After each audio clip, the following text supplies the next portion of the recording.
Dan राज बोलता है कि अन्य भाषा प्रार्थना का वरदान नहीं है। ओके, प्रार्थना का वरदान नहीं है। ये पहले से मैं बोलते आ रहा हूँ, ये आड़ा टेढ़ा प्रचारक है ना, आड़ा टेढ़ा प्रचारक है, जो भी मन में आप प्रचार करते जाता है, उल्टा सीधा कुछ भी जो है नॉलेज देते रहता है। लेकिन मैं आपको बताना चाहता हूँ कि अन्य भाषा में बाइबल में लोगों ने प्रार्थना भी किया है, अन्य भाषा में प्रचार भी किया है। लेकिन डैनियल राज गलती क्या करता है, वो बोलता है कि सिर्फ बोलने का वरदान है, ये प्रार्थना करने का वरदान नहीं है।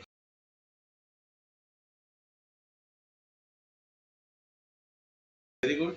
सो आनंद जी का प्रश्न ये है कि पहला कोरिन्थियों 14 अध्याय उसका जो दूसरा वचन से हम पढ़ते जाते हैं, तो वहां पर क्या पौलुस जी जो है व्यंग कस रहे हैं क्या? ओके, व्यंग कस रहे हैं क्या, यानी कि ताना मार रहे क्या? ओके, ये क्वेश्चन उनका है। और दूसरा ये क्वेश्चन है कि अन्य भाषा का जो वरदान है, क्या वो प्रार्थना का वरदान है या नहीं है? मतलब सिर्फ बोलने का वरदान है या फिर प्रार्थना का भी वरदान है? ये भी उनका प्रश्न है। और साथ ही साथ जो है तीसरा भी ये पॉइंट उन्होंने पूछा है कि क्या अन्य भाषा से ओके आत्मिक उन्नति होती है या नहीं होती है, ये क्वेश्चन है। और ये क्वेश्चन आनंद जी इसलिए पूछ रहे हैं क्योंकि इन्होंने जो है ना डैनियल राज का टीचिंग जो है सुना है ओके अन्य भाषा पर। और डैनियल राज जो है 80% जो है अन्य भाषा के बारे में सही प्रचार करता है। ओके, 80% जो है अन्य भाषा पर जो है ना सही प्रचार करता है। लेकिन कुछ कुछ जगहों पे वो भी जो है ना गलत प्रचार करता है। ओके, कुछ कुछ जगहों पर जो है डैनियल राजी प्रचार करता है, जैसे कि यहाँ पर व्यंग कसना हो गया, इसके बारे में बोलता है। और दूसरा जो है अन्य भाषा जो है बोलने का वरदान है, प्रार्थना करने का वरदान नहीं है करके इस तरह भी बोलता है। और साथ ही साथ जो है ना अन्य भाषा से आत्मिक उन्नति नहीं होती है। ओके, ये भी जो है वो बोलते रहते हैं। तो ये तीनों पॉइंट जो है डैनियल राज गलत सिखाता है। ओके, तीनों पॉइंट जो है ना गलत सिखाता है। जैसे कि सबसे पहला व्यंग कसना। ओके, पहली बात जो है ना पौलुस जी जो है यहाँ पर व्यंग नहीं कस रहे हैं। ओके, ताना नहीं मार रहे हैं। ओके, कोरिन्थी की पत्री में अगर आप पढ़ोगे समझो, तो पौलुस जी जो है कई सारे विषयों को जो गड़बड़ी चल रही है, चाहे प्रभु भोज के विषय क्यों ना हो, कलीसिया में आराधना के भी विषय में क्यों ना हो, इस तरह और भी कई सारे विषय क्या कर रहा था, जहां जहां गड़बड़ी है, जहां जहां प्रॉब्लम्स है, उनको पौलुस जी क्या कर रहे पता है, करेक्ट कर रहे कि तुम्हें ऐसा नहीं ऐसे करना चाहिए, ऐसे नहीं ऐसे करना चाहिए करके पौलुस जी क्या कर रहे थे, उनको समझा रहे थे। तो उसी तरह 14 अध्याय में भी हम देखेंगे समझो, यहाँ पर अन्य भाषा में लोग क्या कर रहे पता है, कुछ गड़बड़ी कर रहे हैं। ओके, कुछ गड़बड़ी कर रहे हैं, और उस गड़बड़ी को पौलुस क्या कर रहे पता है, सीधा कर रहे कि तुम्हें ऐसे नहीं करना चाहिए, तुम्हें ऐसे करना चाहिए। ओके, तुम्हें इस तरह नहीं करना चाहिए, इस तरह करना चाहिए करके पौलुस जी क्या कर रहे पता है, यहाँ पर समझा रहे, यहाँ की ताना नहीं मार रहे। ओके, समझा रहे कि तुम्हें इस तरह करना है। जैसे कि हम लोग ताना मारना, ओके, यहाँ पर ताना बिल्कुल भी नहीं मार रहा है, व्यंग बिल्कुल भी नहीं कस रहा है। लेकिन अन्य भाषा में जो लोग गड़बड़ी कर रहे हैं उसको क्या कर रहे हैं, समझा रहे। जैसे कि यहाँ पर सबसे पहला पॉइंट प्रार्थना। ओके, यहाँ पर हम देख सकते हैं कि 14 अध्याय में उसका दूसरा वचन पढ़ेंगे तो यहाँ पर इस तरह लिखा है, क्योंकि जो अन्य भाषा में बातें करता है वह मनुष्यों से नहीं परंतु परमेश्वर से बातें करता है, इसलिए उसकी बातें कोई नहीं समझता, क्योंकि वह वेद की बातें आत्मा में होकर बोलता है। मतलब यहाँ पर देखो हो रहा क्या है पता है, यहाँ पर अन्य भाषा बोलने वाला व्यक्ति क्या कर रहा है, प्रार्थना कर रहा है। ओके, अन्य भाषा बोलने वाला क्या कर रहा है, प्रार्थना कर रहा है। लेकिन वो प्रार्थना में जो है कुछ गड़बड़ी कर रहा है, वो प्रार्थना में क्या कर रहा है, गड़बड़ी कर रहा है। जैसे कि अन्य भाषा में प्रार्थना तो कर रहा है, लेकिन जो व्यक्ति प्रार्थना कर रहा है ना, उससे जो है लोगों का उन्नति नहीं हो रहा है। ओके, कलीसिया का उन्नति नहीं हो रहा है, मतलब कलीसिया कुछ समझ में नहीं आ रहा है, क्योंकि ये व्यक्ति अन्य भाषा में क्या कर रहा है, प्रार्थना कर रहा है ना। ये पॉइंट को नोट कर लीजिए कि बाइबल में जो है अन्य भाषा में लोगों ने वचन भी प्रचार किया है और अन्य भाषा में प्रार्थना भी किया है। ओके, अन्य भाषा में वचन भी प्रचार किया है, अन्य भाषा में प्रार्थना भी किया है। जैसे कि प्रेरितों के काम दूसरा अध्याय में वहां पर लोगों ने जो ना अन्य अन्य भाषा में क्या किया है, प्रचार किया है। और यहाँ पर हम पत्री में देखेंगे तो यहाँ पर जो ना प्रार्थना किया जा रहा है। ओके, अन्य भाषा में प्रचार भी किया जाता है, अन्य भाषा में प्रार्थना भी किया जाता है। तो यहाँ पर 14 अध्याय में जो है ना अन्य भाषा में लोग क्या कर रहे पता है, प्रार्थना कर रहे थे।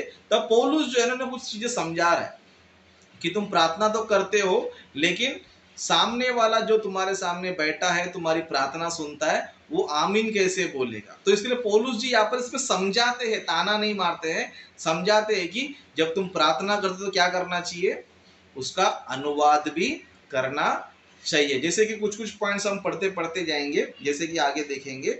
यहाँ पर लिखा है, तीसरा वचन है, परंतु जो भविष्यवाणी करता है वह मनुष्यों से उन्नति और उपदेश की शांति की बातें कहता है। जो अन्य भाषा में बातें करता है वह अपनी ही उन्नति करता है, परंतु जो भविष्यवाणी करता है वह कलीसिया की उन्नति करता है। मैं चाहता हूं कि तुम सब अन्य भाषाओं में बातें करो, परंतु इससे अधिक यह चाहता हूं कि भविष्यवाणी करो, क्योंकि यदि अन्य भाषा बोलने वाला कलीसिया की उन्नति के लिए अनुवाद ना करे तो भविष्यवाणी करने वाला उससे बढ़कर है।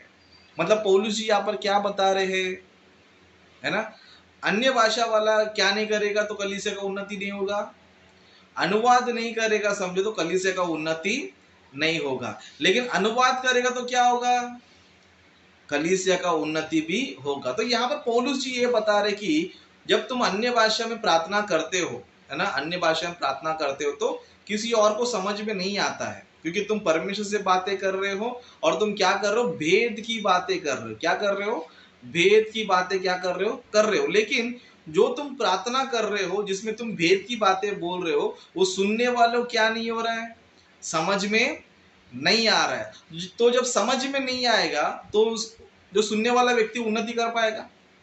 जैसे कि मान लो अभी मैं हमारी मातृभाषा में प्रार्थना किया, है ना, अभी मान लो मैं अपनी मातृभाषा में मैंने प्रार्थना किया, लेकिन आपको कुछ समझ में नहीं आया समझो, तो आपको कुछ फायदा होगा, मेरी प्रार्थना से कुछ फायदा होगा आपको, आपके जीवन में कुछ उन्नति होगा, नहीं होगा। लेकिन कब उन्नति होगा, जब मैं उसका अनुवाद भी करूंगा, जब उसका इंटरप्रेट भी करूंगा, मतलब उसका अर्थ भी आपको क्या करूंगा, बताऊंगा, तब क्या होगा, आपको आपका भी फायदा होगा। तो पौलुस जी यहाँ पर ये बता रहे कि तुम अन्य भाषा में प्रार्थना कर रहे हो, लेकिन प्रॉब्लम ये हो रहा है कि तुम्हारी प्रार्थना से क्या नहीं हो रहा है, कलीसिया की उन्नति नहीं हो रहा है। तो यहाँ पर जो है प्रार्थना किया जा रहा है, प्रार्थना करते भी थे बाइबल में। ओके, इसका बेस्ट एविडेंस जो है ना यही पर है। ओके, लेकिन डैनियल राज ने उसको व्यंग बोल के, सैकेटिस्ट बोल के, इस तरह जो है ना उल्टा सीधा कुछ भी जो है ना प्रचार करते बैठा है। लेकिन यहाँ पर प्रॉब्लम क्या चल रहा है उसके बारे में पौलुस क्या कर रहे हैं, उनको सलाह दे रहे, उनको समझा रहे कि तुम्हें इस तरह नहीं, इस तरह करना चाहिए। इसलिए हम लोग डायरेक्ट जो है 13 वचन पढ़ेंगे। समझो 13 वचन में क्या लिखा है, इस कारण जो अन्य भाषा बोले वह प्रार्थना करे कि उसका अनुवाद भी कर सके। मतलब प्रार्थना करने बोल रहे कि नहीं करने बोल रहे, प्रार्थना करो और क्या करना चाहिए, उसका अनुवाद भी कर सके। तो यहाँ पर जो है अन्य भाषा में लोग प्रार्थना भी करते थे, लेकिन प्रार्थना करते समय जब ये लोग भेद की बातें बोलते थे तो ये लोग अनुवाद नहीं करते थे। तो अनुवाद नहीं हो रहा करके पौलुस ने उस चीज को क्या किया पता है, करेक्शन किया। क्या किया, उसको ठीक किया कि जब तुम प्रार्थना करते तो क्या करना चाहिए, उसका अनुवाद करने के लिए तुम क्या करना चाहिए, प्रार्थना करना चाहिए। क्यों प्रार्थना करना चाहिए, ताकि कलीसिया की उन्नति हो, है ना, उन्नति हो। इसके लिए पौलुस यहाँ पर ये समझाते हैं या फिर ये उनको सुधारते हैं कि जब तुम अन्य भाषा में प्रार्थना करते हो समझो, तो तुम क्या करना चाहिए, अनुवाद करना चाहिए। फिर अब अनुवाद करने वाला नहीं रहेगा तो, अनुवाद करने वाला नहीं रहेगा तो क्या करना चाहिए, एक वचन पढ़ेंगे। ओके, 14 अध्याय का उसका 28 वचन पढ़ेंगे। यहाँ पर इस तरह लिखा है, परंतु यदि अनुवाद करने वाला ना हो तो अन्य भाषा बोलने वाला कलीसिया में शांत रहे और अपने मन से परमेश्वर से बातें करे। मतलब अनुवाद करने वाला नहीं है समझो, इंटरप्रेट करने वाला नहीं है समझो, तो तुम शांत हो जाओ। ओके, क्या करो,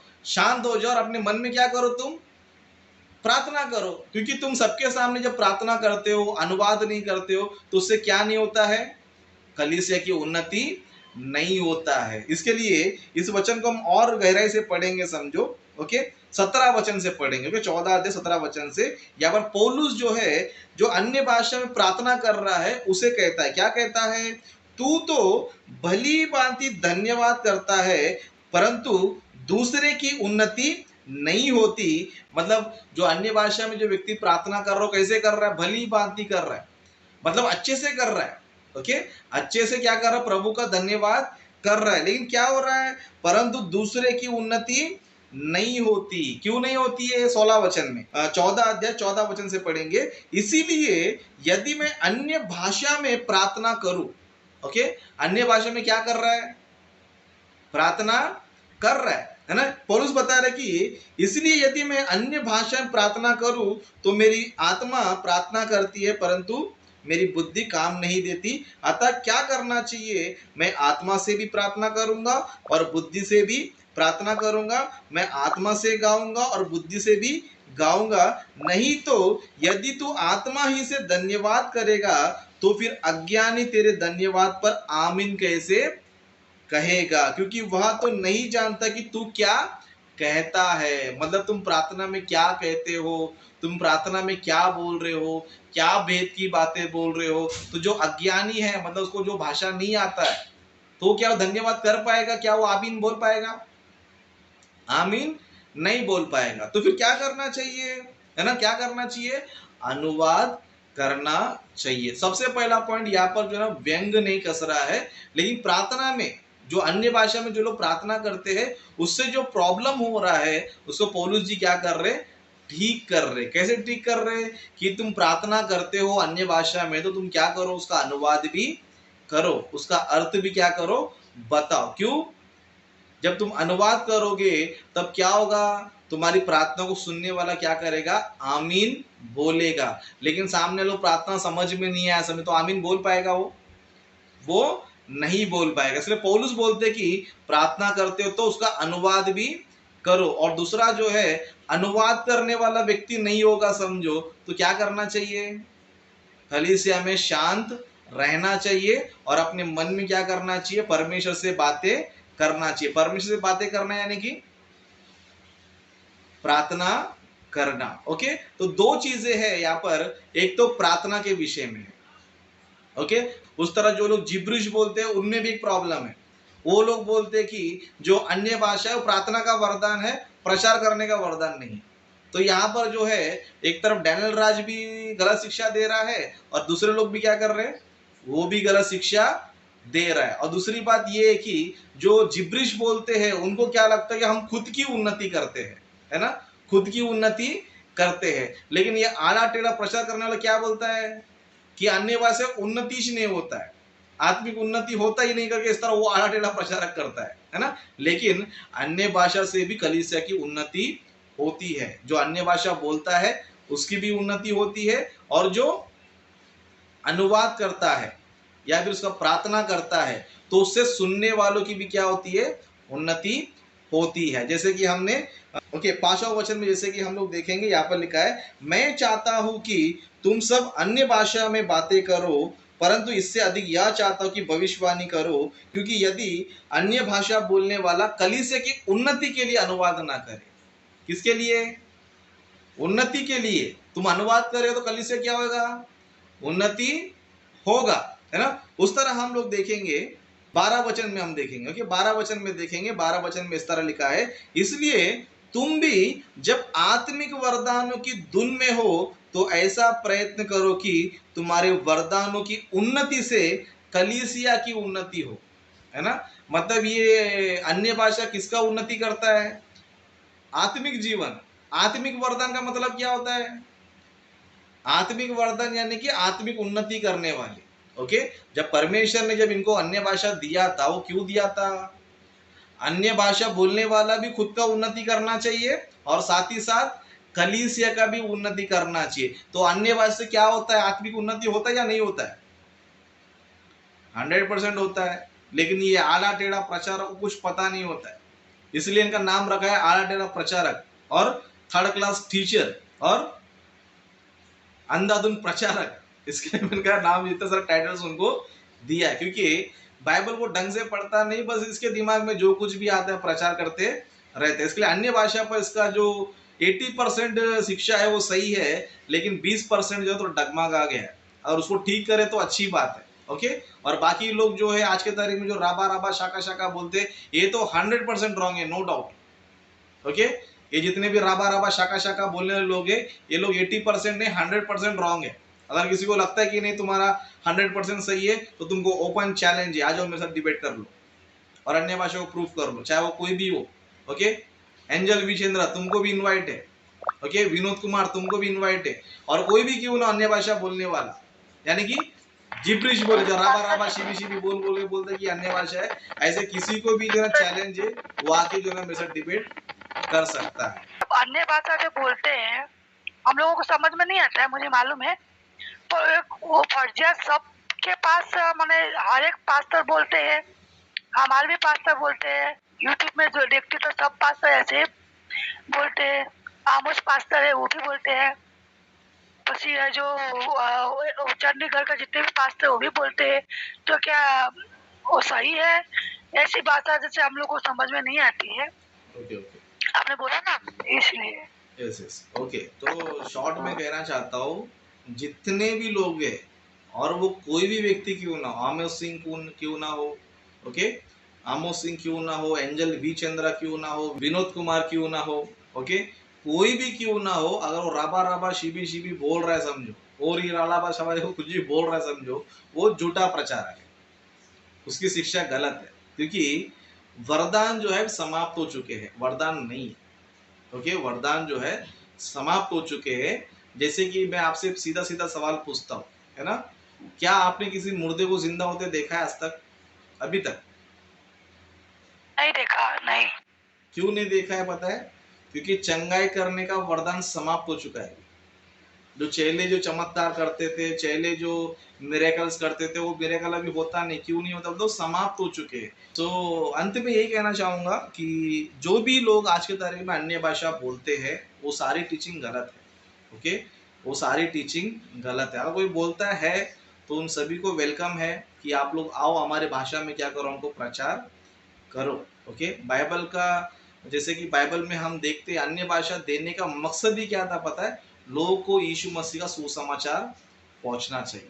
ओके, अगर वो मकसद को तुम पूरा करते हो तो वेलकम, तुम्हारी अन्य भाषा को हम मानने तैयार है। आओ हमारे गांव में आओ, उनको प्रचार करो, उनको उनकी भाषा में प्रचार करो। अगर तुम प्रचार करते हो तो हम तुम्हारी बातों को मानने तैयार है, तुम्हारे वरदानों को मानने तैयार है। लेकिन तुम चर्च में बैठ कर राबा राबा रिबी रिबी बोलेंगे, उसका अनुवाद भी नहीं करेंगे, और उससे किसी को लाभ भी नहीं पहुंच रहा है, किसी का उन्नति भी नहीं हो रहा है, तो ऐसे अन्य भाषा को हम नहीं मानते, ये बाइबल के अनुसार नहीं है। जी मैं यही कहना चाहूंगा लास्ट में कि जो डैनराज का समझाने का तरीका वो थोड़ा गलत है, क्योंकि डैनराज 3 जगह फेल हो गया।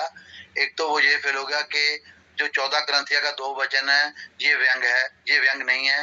दूसरा जो वो ये जोर दे रहा है कि अन्य भाषा केवल स्पीक स्पीक स्पीक पे जोर लगा रहा है, उसका ट्रांसलेशन दिखा रहा है, लेकिन समझ नहीं उसको आ रहा कि यहाँ पर पौलुस खुद कह रहा है कि प्रार्थना का 14 वचन में साफ लिखा है प्रार्थना का, तो अन्य भाषा प्रार्थना का भी वरदान है। और सबसे बड़ी बात यह है कि अन्य भाषा जो वरदान है ये कलीसिया की उन्नति का भी है और आत्मिक उन्नति का भी है।